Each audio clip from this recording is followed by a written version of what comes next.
What's up guys? Do you have a worn out or broken set of tie rods on your Can-Am Defender?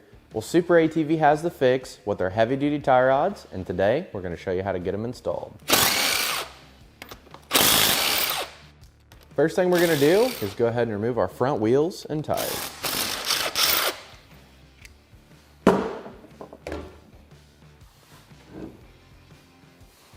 Once we have our wheel and tires removed from both sides, we're going to go ahead and come right here and remove the tie rod from the knuckle. We'll have a 13mm socket and then a 15mm wrench. Go ahead and remove the nut, remove the bolt, and the tie rod. And we're going to come right up here, and you're going to have a clamp on your boot. We're going to go ahead and get a hold of this clamp.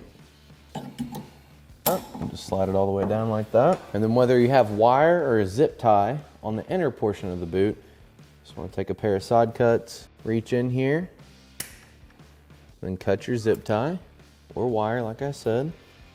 Then you can grab a hold of the boot, slide it down. I just like to pull my boot down and out of the way. And then I like to get a pipe wrench. We're just going to slide it on the inner ball and socket. Make sure it's on there good and tight. And then we'll just spin it loose.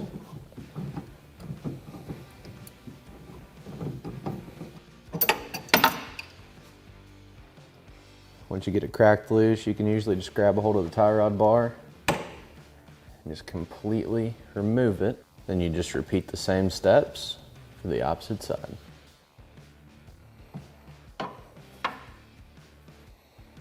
So the next thing we're going to do is get in our tie rod kit, remove our inner ball and socket, and then just remove the nut off of the inner ball and socket. We'll set it aside. And then you're also going to want to get your boots. You're going to have a small boot, which is going to be for the passenger side. And then you're going to have a big boot, which will be for the driver's side. So next we're going to grab our inner ball and socket, make sure that you remove the nut off of it. We're going to get some blue Loctite and apply it to the threads. And then we're going to thread it in to our rack and pinion. I like to thread it all the way in by hand. Then we'll just go ahead and we'll fully tighten it. You can use your pipe wrench again, or you have a 30mm notch cut on the back of this inner ball and socket.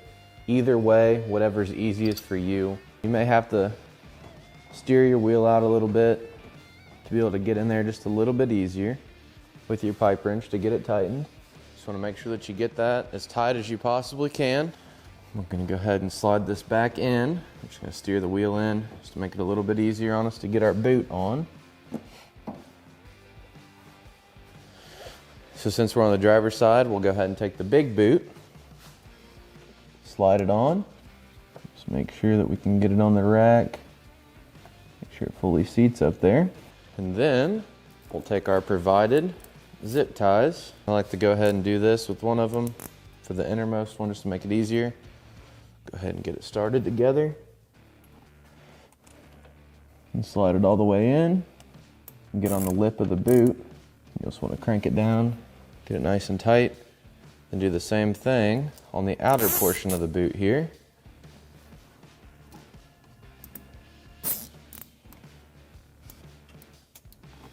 And then we'll just cut off the excess of our zip ties. Then we're going to go and take our nut that we previously removed from our inner ball and socket here and get it reinstalled. We're just going to run it all the way up, just like that. We'll take our tie rod bar. You're going to see this side right here. You're going to want to make sure that faces to the outside. The side right here needs to go towards the inside.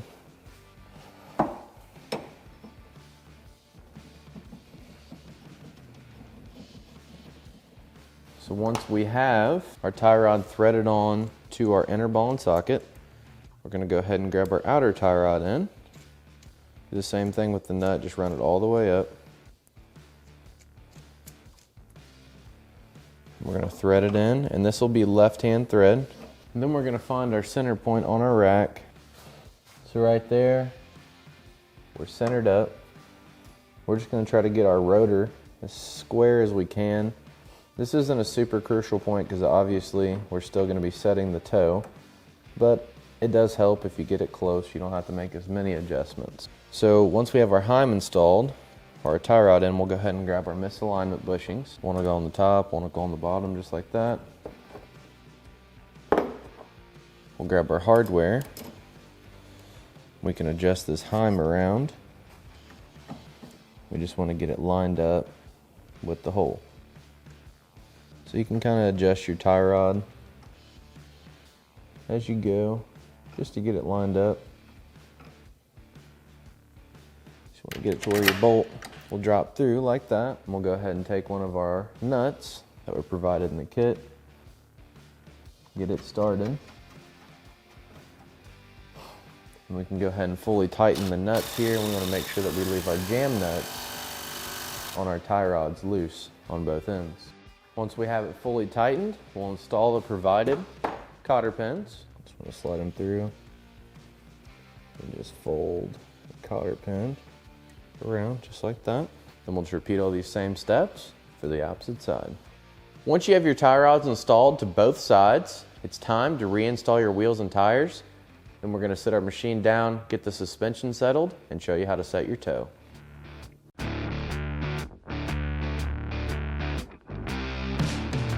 So now that we have our machine sat back down on the ground, we're going to need to settle the suspension. We have Nick in here helping us today. We're going to roll it back and forth 3 to 5 times, and then we're going to measure from center line to center line on the front of the tires as well as the back side of the tires.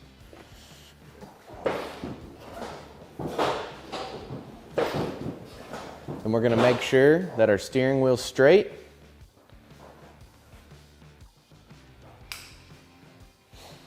Once we have our steering wheel straight, we're going to measure from the center line.